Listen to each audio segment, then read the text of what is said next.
Episode की शुरुआत में हमें ज्यूंग और ज्यूंगजी के बचपन को दिखाया जाता है। जब दोनों चर्च में थे तो एक दूसरे को पसंद करते थे।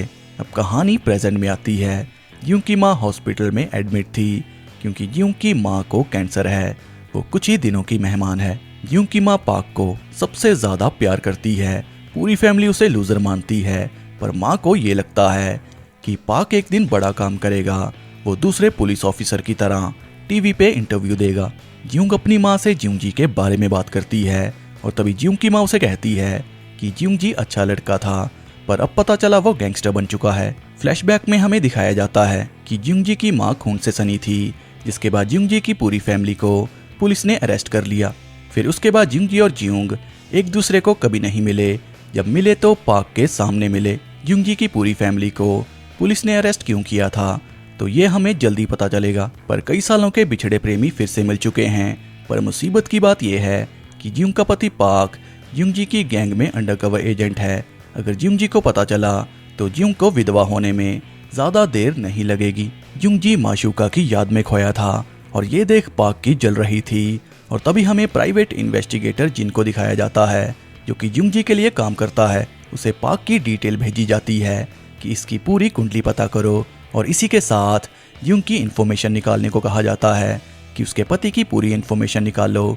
ज्यूंग ने किससे शादी की थी, उसके पति का नाम और फोटो सब चाहिए। ज्यूंगजी ने जिन को ये काम इसलिए दिया क्योंकि पाक और ज्यूंग को एक साथ देख वो शक के दायरे में आ चुका था। पाक ज्यूंग और स्यूक को कहता है कि जब ज्यूंगजी इन्वेस्टिगेटर से मेरी डिटेल निकलवाए तो डिटेल वैसे ही मिलनी चाहिए जैसी मैंने उसे बोली थी कि मेरा बाप ड्रग्स लेके मुझे मारता था, जिस कारण मैं ज्यूंग के घर चला जाता। बस इसी कारण हम दोनों दोस्त हैं। ज्यूंगजी को ये इन्फॉर्मेशन मिलनी चाहिए, वरना मिशन खत्म समझो। ज्यूंग को पाक की चिंता हो रही थी, पर स्यूक उसे कहता है कि मैं उसके आसपास रहता हूँ, तुम चिंता मत करो, उसे कुछ नहीं होगा।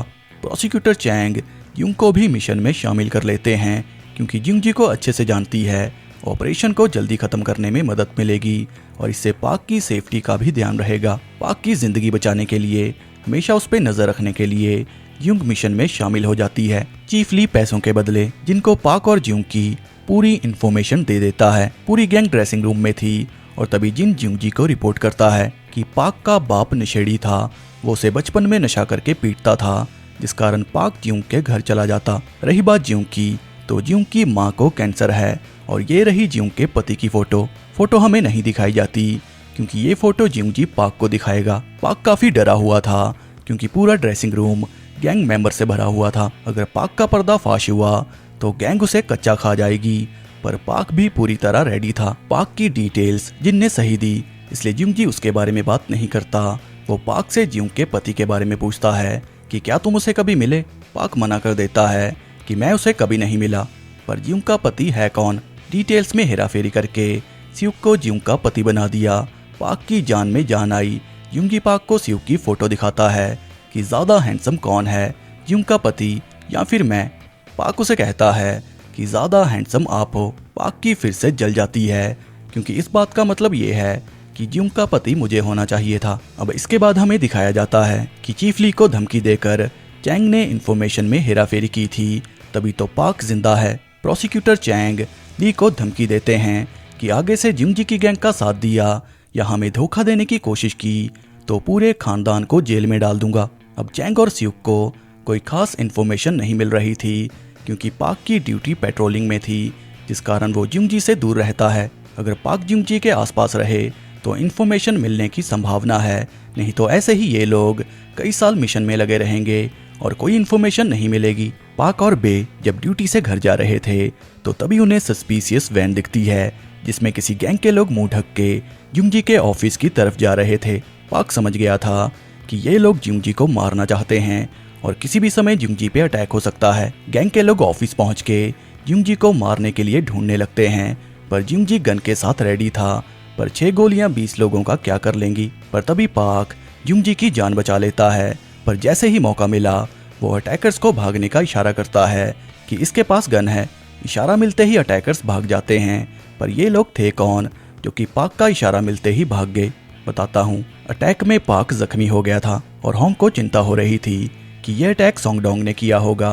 वो ज्यूंगजी को कहता है कि हमें सोंगडोंग का जल्दी कुछ करना होगा। जुंगजी उसे कहता है कि तुम कुछ भी मत करना, मैं खुद उसे हैंडल कर लूँगा। सीओ, जो कि हमेशा से पाक को नापसंद करता है, वो पाक के गट्स को देख उसका फैन हो गया। वो पाक को शाबाशी देता है कि तुमने अच्छा काम किया। चॉय जुंगजी को कहता है कि चीफ सीओ आपके पर्सनल बॉडीगार्ड बन के साथ के रूम में रहेंगे, पर जुंगजी उसे कहता है कि मुझे पर्सनल बॉडीगार्ड के लिए पाक चाहिए, क्योंकि उसने खुद की जान हथेली पे रख के मेरी जान बचाई और उसी की वजह से मैं जिंदा हूँ। पर चॉय उसे कहता है कि हमारी गैंग में कई लोग इससे नाराज हो सकते हैं, क्योंकि पाक अभी नया मेंबर है और गैंग में कई पुराने लोग हैं जिन्हें प्रमोशन की ज़रूरत है। पर जुंगजी ने एक बार बोल दिया तो बोल दिया, पर चॉय को अब भी शक था, क्योंकि उसने पाक को जिंग के साथ देखा था। जुंगजी उसे कहता है कि जब मुझ पे अटैक हुआ तो तुम लोग कहाँ पे थे, जैसा बोलूं वैसा करो। पाक स्यूक को इन्फॉर्म करता है कि मुझे जुंगजी ने पर्सनल बॉडीगार्ड के लिए चुना, तुमने अच्छा काम किया। जो लोग जुंगजी पे अटैक करने आए थे, दरअसल वो सब पुलिस ऑफिसर थे। ये नकली गैंग मेंबर बन के जुंगजी पे अटैक करने आए थे ताकि पाक जुंगजी का भरोसा जीत ले और वो उसे पर्सनल बॉडीगार्ड की ड्यूटी पे रख ले। ये सारे पुलिस वाले थे, तभी तो पाक के एक इशारे पे सब लोग भाग गए। अब हो सकता है पाक जुंगजी के ज्यादा करीब आके खास इन्फॉर्मेशन इकट्ठा कर सके। जुंगजी पाक को लेके योंगडोंग हॉस्पिटल के लिए जाने वाला था, पर चॉय और होंग उसे रोक लेते हैं कि तुम्हारा जाना ठीक नहीं, वैसे भी हमने खाना ऑर्डर कर दिया। पर जुंगजी उन्हें इग्नोर करके चला जाता है। पाक की जुंगजी के साथ नज़दीकियाँ कई लोगों को अच्छी नहीं लगी, जैसे कि चॉय और स्यू को। जुंगजी में ऐसा चेंज इसलिए आया क्योंकि उसे कहीं ना कहीं ये लग रहा था कि पिछली रात के अटैक में मेरी ही गैंग के लोग शामिल होंगे, क्योंकि पावर हर किसी को चाहिए। जुंगजी पाक को हॉस्पिटल लाया था, जहां जुंग की माँ एडमिट थी। वो पाक को साथ चलने को कहता है कि उनका हालचाल ले लो, पर पाक मना कर देता है कि आप जाके बातचीत करो, मैं यहीं पे आपका वेट करता हूँ। अगर पाक सामने चला जाता तो भांडा फूट जाता। जुंग की माँ के साथ जुंगजी अच्छा समय बिताता है और तभी हमें जापान में सोंगडोंग को ओयामा के साथ दिखाया जाता है। अब ओयामा कौन है, तो ये बंदा कानेमोटो का राइट हैंड है। सोंगडोंग जुंगजी को रास्ते से हटाने की बात करता है, पर ओयामा उसे साफ बोल देता है कि जुंगजी को हाथ मत लगाना। कानेमोटो उसे बेटे जैसा मानते हैं और जुंगजी कानेमोटो को पिता की तरह मानता है।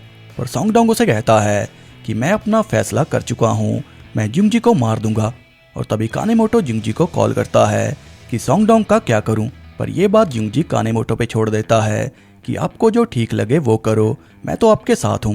जिसके बाद कानेमोटो सोंगडोंग को शूट करके मार देता है कि जुंगजी मेरे लिए पैसे कमाता है और तू उसे ही मारने चला था। ओयामा को कैंग ढाल बना के बचने की कोशिश करता है, पर कानेमोटो हिटमैन को आदेश देता है कि चाहे ओयामा को मारना पड़े पर कैंग को मत छोड़ना।